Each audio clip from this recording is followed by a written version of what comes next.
Baik, terima kasih Syuaida. Sudah pasti segmen kali ini cukup istimewa kerana menjelang minggu hadapan seluruh rakyat Malaysia akan memberikan seluhan dan juga tumpuan kepada pembentangan belanjawan 2021 yang akan disempurnakan di Dewan Rakyat pada 6 November 2020. Dan sudah pastinya beberapa isu yang mendasari belanjawan 2021 juga turut diberikan perhatian dan juga turut diberikan satu telahan dan juga pendapatan oleh masyarakat untuk melihat bagaimana perancangan keuangan negara pada tahun hadapan akan memberikan satu perepangan ekonomi yang lebih baik khususnya untuk rakyat dan juga negara.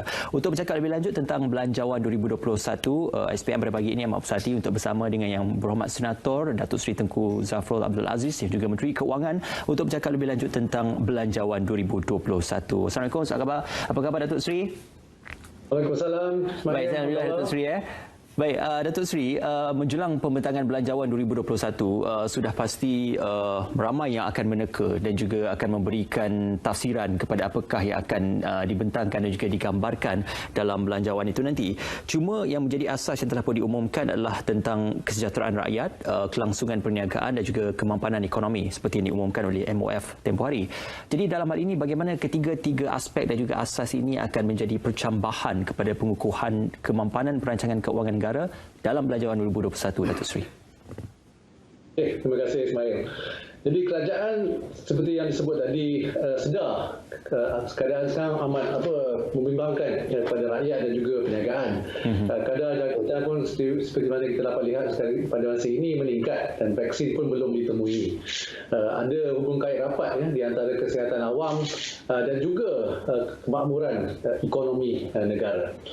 Jadi setakat ini kerajaan mempunyai pengalaman melaksanakan 4 pakej rancangan setakat ini, pakej prihatin, prihatin PKS tambahan, bencana dan juga yang terakhirnya kita prihatin. Bantuan prihatin nasional contohnya telah membantu lebih kurang 10.6 juta rakyat Malaysia. Bantuan ini berjumlah lebih kurang 18.2 bilion ringgit. Program subsidi upah yang berjumlah setakat ini 12 bilion ringgit telah membantu 2.6 juta pekerja dan 320,000 syarikat. Baik. Jadi kita pun buat ini menunjukkan kerajaan prihatin memandangkan keadaan negara kita sekarang menghadapi pandemik COVID-19 ini.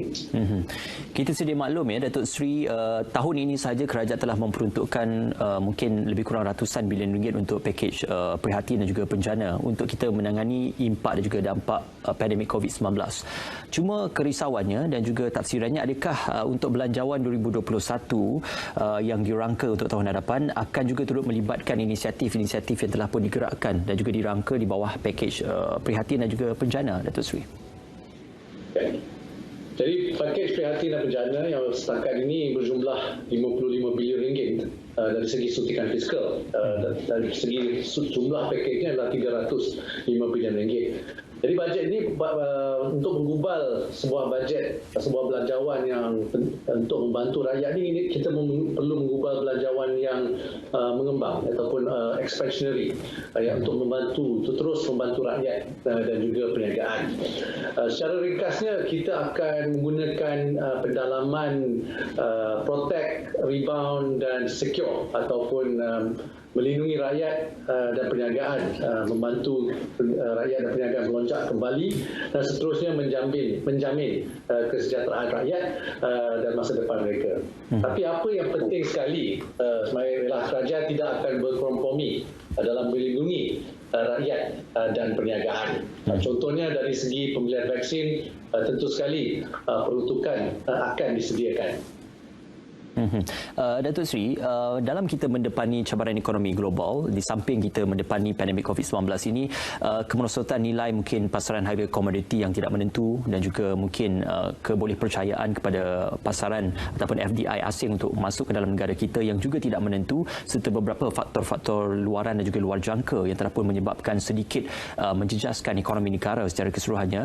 Adakah belanjawan 2021 juga akan mengambil kira kepada usaha-usaha pemulihan ekonomi hasil ataupun kesan daripada beberapa faktor-faktor luaran yang telah pun memberikan impak kepada ekonomi negara? Setakat ini Malaysia menunjukkan daya tahan dengan ketidaktentuan ekonomi dunia sekarang, termasuklah ekonomi Malaysia. Data terbaru ekspor negara kita pada bulan September meningkat sebanyak 13.6% year on year kepada 88.9 bilion ringgit.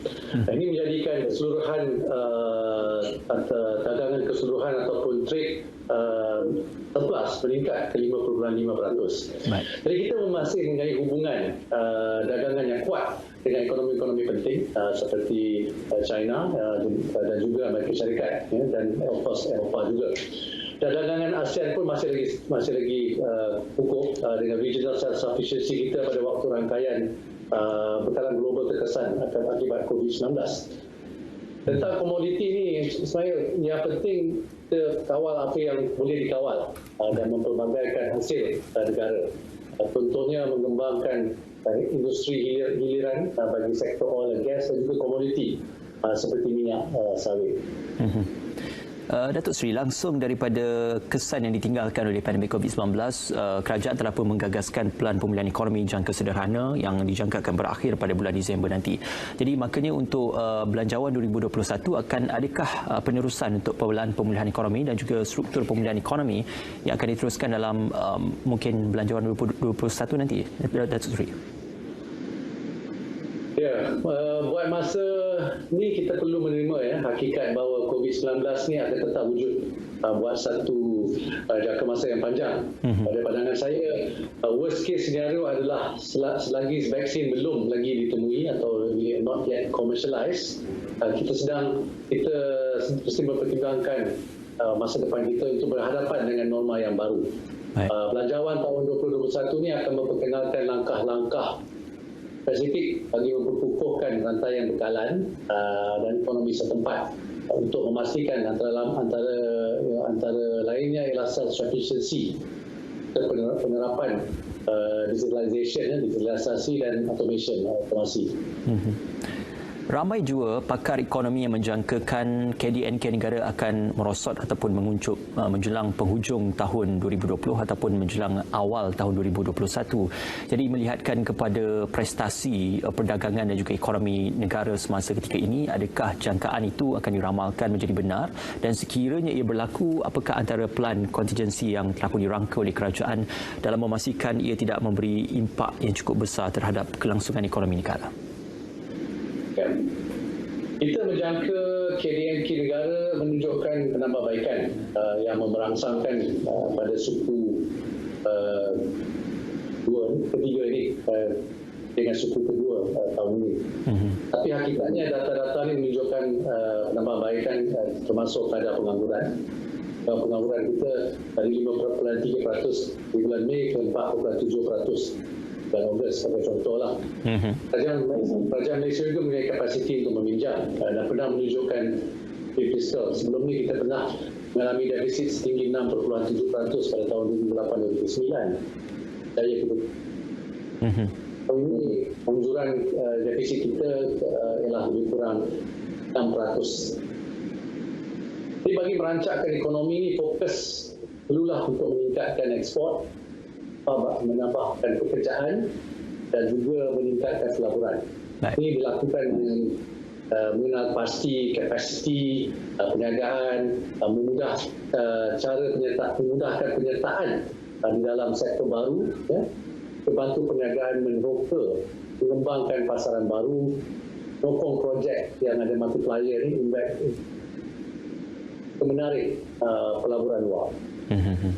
Sudah pasti itu antara elemen-elemen yang akan dititik beratkan dan juga diberi penumpuan bukan sahaja oleh Kementerian Keuangan tetapi juga seluruh kementerian dan juga kerajaan yang terlibat dalam merangka pelan pembangunan ekonomi bagi jangka masa pendek dan juga panjang. Cumanya persoalan yang lebih penting, ketika ini Kementerian Keuangan juga sedang giat mendapatkan dapatan dan juga respon daripada masyarakat melalui ruangan yang disediakan di laman sesawang MOF, juga melalui perbincangan dengan wakil-wakil pemimpin untuk mendapatkan dapatan dan juga respon mereka terhadap apa yang diharapkan dalam belanjawan 2021. Jadi apakah progres dan juga setakat ini bagaimana hasil dapatan itu memberikan satu sedikit perkembangan positif untuk pembentangan belanjawan nanti, Datuk Seri? Terima kasih. Setakat ini saya dan juga Timbalan Menteri dan juga pegawai-pegawai kanan Menteri Kewangan telah memulakan perjumpaan sebenarnya dalam lebih 2 bulan yang lepas. Kita pertama kalinya telah turun padang di mana saya sendiri telah melawat sampai ke semua negeri di Malaysia. Saya dengan Timbalan Menteri saya dah melawat all the states di negeri Malaysia, dan kita juga menjumpa dengan fokus group. Sekarang ini kita juga mana tadi sebut tadi, saya juga berjumpa dengan ahli-ahli politik dari beberapa pihak. Perbincangan biasanya ialah mengenai idea, idea dan cadangan-cadangan boleh kita pertimbangkan untuk 2021. Yang pentingnya belanjawan 2021 ini ialah untuk menolong rakyat.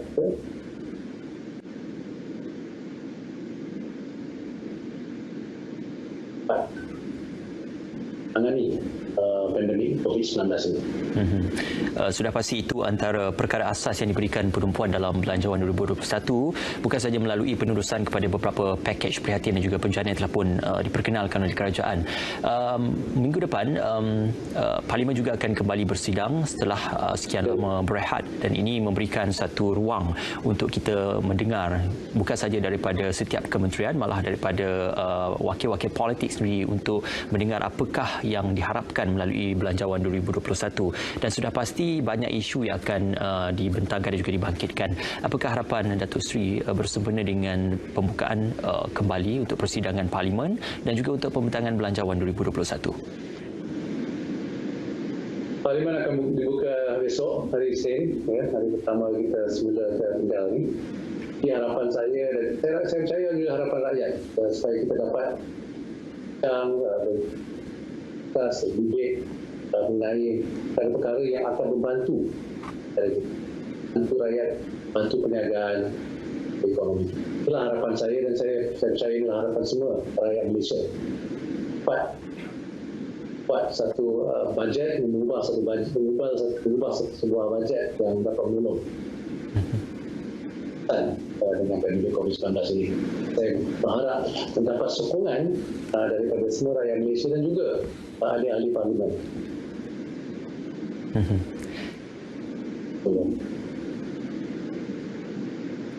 Baik, terima kasih. Terima kasih Datuk Seri untuk perkongsiannya. Kita harapkan agar pembentangan Belanjawan 2021 yang akan disempurnakan pada 6 November nanti akan memberikan suatu penambahbaikan khususnya untuk keadaan ekonomi yang sedang kita hadapi sekarang, dan juga memberikan suntikan yang lebih baik buat pembangunan ekonomi negara pada tahun 2021. Terima kasih Yang Berhormat Senator Datuk Seri Tengku Zafrul Abdul Aziz, Menteri Keuangan, kerana bersama dengan kami dalam kita melihat dan juga meninjau apakah dapatan awal bagi Belanjawan 2021. Seterusnya akan memberikan sedikit bayangan kepada apakah yang akan dinikmati oleh rakyat dan juga masyarakat khususnya menjelang pembentangan Belanjawan 2021. Terima kasih Datuk Seri kerana bersama dengan kami dalam Selamat Pagi Malaysia pada pagi ini, Datuk Seri. Terima kasih Ismail. Sama-sama Datuk Seri. Baik, itu dia kita mendapatkan sedikit dapatan awal berkaitan tentang pembentangan Belanjawan 2021. Teruskan kesian anda bersama kami dalam Selamat Pagi Malaysia. Buat ketika ini kita akan terus saja bersama dengan sahabat penyampai di Met Malaysia. Silakan.